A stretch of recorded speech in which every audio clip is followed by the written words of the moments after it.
All right. We'll call the meeting to order here at 8:06. I don't see any public for public comments, so we'll hop right into our first action item under finance for some donations. Yes, we have 4 donations to present Sorry, to could you maybe use the microphone? Still working on this one, but, Oh, okay. yeah. All right, we have 4 donations to present to you this morning. The first is from Ray and Kristen Abraham, and they're donating $17,000 to help support the development of a fitness track at Martin Luther King Jr. Leadership Academy. The total cost of that project we're estimating to be about $45,000. And Ray grew up in the Grand Rapids area, currently live in San Francisco. Wanted to give back to the community in memory of a former classmate and a mentor, Mark Grossenbaugh. I'm guessing on the pronouncing of that last name, but thought that was kind of great. We're also presenting to you a donation in the amount of $5,000, and that is from Meyer, and to support the development of the Lincoln Outdoor Learning Environment.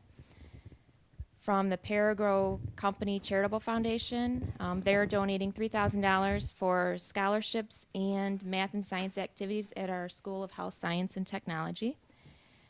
And lastly, we have a donation from the Wegge Foundation, the amount of $50,000 to support the purchase and installation of solar panels at Blandford School.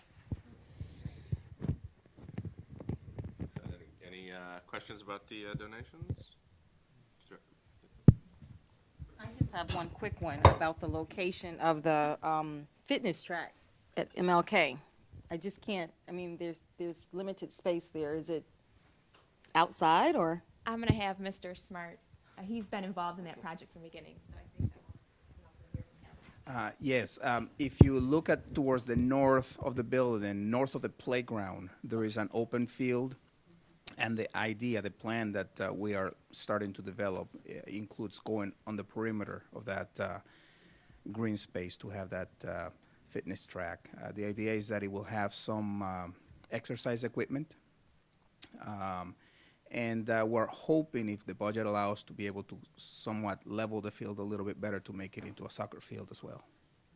But I don't know if the budget will support that yet, but at least it's in the plan. Any other questions? Is there a motion to approve the donations? So moved. All those in favor, signify by saying aye. Aye. All right, motion carries 3. All right, on to the April financial statements. Yes, I'm not sure if any of you had an opportunity. Just a few things to highlight from our perspective. In the revenue area, we have budgeted for operating transfers in, which represents the indirect charges for our special education center programs and our food service program. And those transfers are typically processed at the end of the year. So you'll notice that we haven't sent or processed anything, so it's not reflected in our financial statements. And then our state resources are at 96% of the budget, and that's mainly because that carryover for 31A, budgeted at $4 million. All will be expended by the end of this June. And then our federal resources are always lagging from where you look at, because it's a reimbursement basis and we only can request as they're expended. On the expense side, in our final budget amendment that we'll be presenting to you, we'll have some adjustments for our general administration category. Our LOFT program, the providers that help manage those and do some of the enrichment activities, they invoice us a month behind, so we're always a little bit behind in what's reflected in the financial statements. And then our staff and personnel services in our grant area, the expense is actually 97% of the budget. We're on track with where we're expending and what you've approved. Mainly that is the Cambridge project, and so that budget will also be amended in the final budget amendment of the year. Any questions concerning the financial statements? All right. Okay. Onward to purchases. We have several purchases that we're presenting to you this morning as well. And this entire purchasing agenda is listed on tonight's full board meeting under an action item, but we wanted to be able to bring this to you first. And a couple of the items we had talked about at the last Finance Committee meeting, that we wanted to do it in this matter, we would present it to you this morning, but also have it on this evening's full board meeting because it's time sensitive and work that we need to get done for our transformation plan. So I don't know if you have any questions for any of the items that are listed on the purchasing agenda? Any questions or concerns? Okay. Alrighty. All right, so the next is warm, safe, and dry. I'm going to turn it over to Mr. Clomperens. Good morning. There are a few items that didn't make the purchasing agenda, specifically the Ottawa boiler for the pool and the Creston heat exchanger. When we bid those, we only received one bid, so we are in the process of rebidding those projects. We won't open one bid. We are contacting all the mechanical contractors that we've worked with or through association and encouraging them to bid. Those are now going to be even more time sensitive, and we'll bring those on the next purchasing agenda to the next board meeting. Otherwise, the only one that remained in here was the dehumidification system for the Lincoln Pool. And also on your warm, safe, and dry summary, you'll notice that the one change is adding in the wall construction at Aberdeen School. And that won't go on the purchasing agenda. The bids came in low enough, they're under the amount that allows staff to authorize. Any questions about the warm, safe, and dry?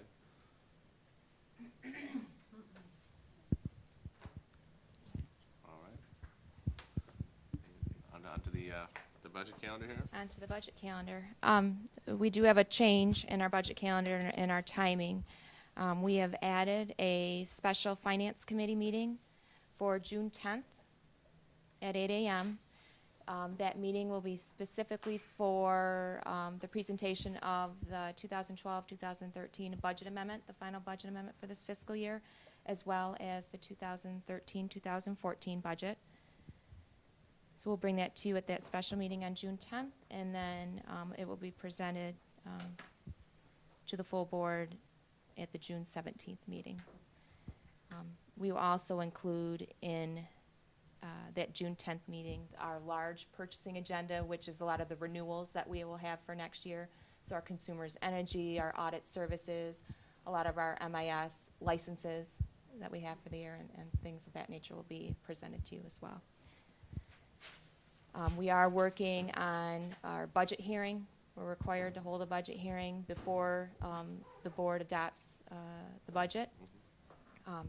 So we have some timing. We have to have it posted for 6 days prior to the budget hearing. So working with Mr. O'Connor and Dr. Falb on when we would like to hold that budget hearing.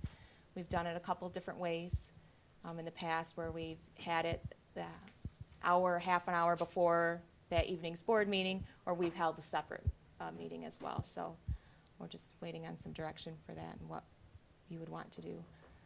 We're missing Aaron, Dr. Reynolds. Do either of you have a preference on?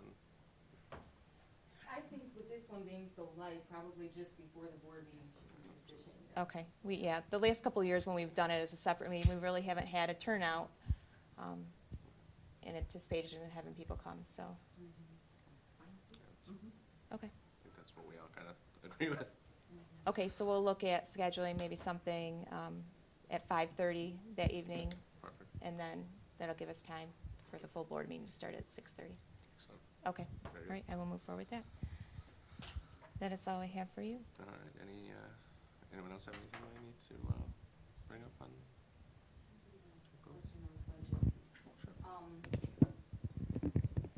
So, at our last work session, we reviewed kind of the budget summary with the 3 options.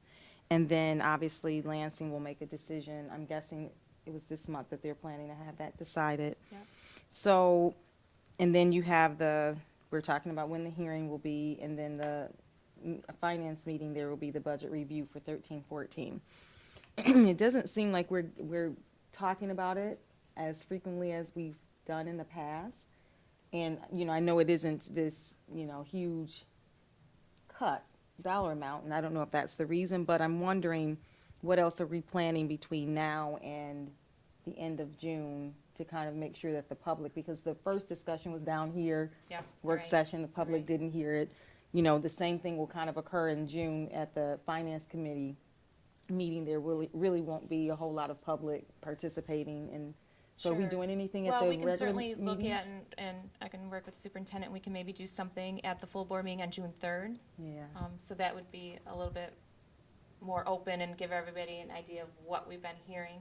And there may Yeah. be, we may have a little bit more to report out from Lansing at that point as well, because their goal was to have their end done by June 1. right. So then Yeah. that may be some good timing that we can present something to the public at the June Yeah. 3rd meeting.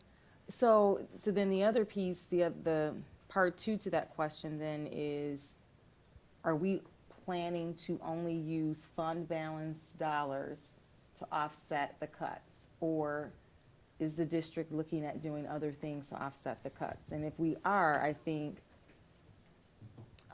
it's gonna require even more of a discussion than just that one time. Than If just it's just the presenting. fund balance, I think it takes care of itself because, you know, it's just math. But if programs or people will be impacted by it, then I think it's gonna require a little bit more discussion Okay, publicly. all right.